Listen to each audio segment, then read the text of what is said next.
रमज़ानुल मुबारक की आखिरी घड़ियां तकरीबन आ गई हैं। 18वां रोज़ा है, कल 19वां, परसों 20वां और परसों की मगरिब से आखिरी इशरा स्टार्ट हो जाएगा। साथी एतकाफ़ में बैठने वाले एतकाफ़ में बैठेंगे।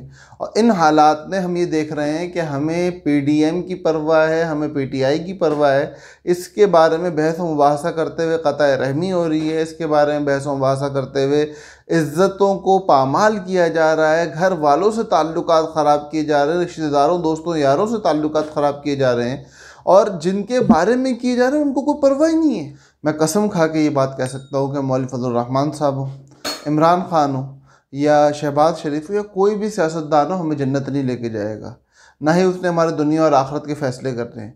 करने वाली ज़ात अल्लाह की ज़ात है। जब हमारा इस बात पे यकीन है, आज़म है कि अल्लाह ही से होता है, अल्लाह के गैर से कुछ नहीं होता, तो भाई अल्लाह को रमज़ान के महीने में ग़ीबतें करके, चुगली करके, गालियाँ दे के, बुरा भला कह के क्यों नाराज़ कर रहे हैं? क्यों हम अपने रोज़ों को, अपनी तरावियों को ज़ाया कर रहे हैं इन सियासतदानों के पीछे, जिनको ना हमारी दुनिया की फ़िक्र ना हमारी आखिरत की फ़िक्र। यार मेरे प्यारो, अल्लाह को नाराज़ करके कौन सी खुशहाली लाना चाह रहे हो? अल्लाह नाराज़ होते हैं इन बातों से। और यार ये बहुत कीमती घड़ियाँ, ये दोबारा नहीं मिलेंगी।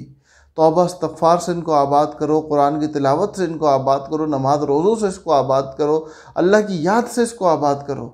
अल्लाह का नाम लो और तौबा इस्तग़फ़ार करो और कोशिश करो कि रमज़ानुल मुबारक के महीने में, अब मैंने पीटीआई, पीडीएम, मौलाना फजल रहमान साहब, इमरान खान साहब या हमारे जितने दीगर जो हमारे सियासी रहनुमा, इनके बारे में बात नहीं करनी।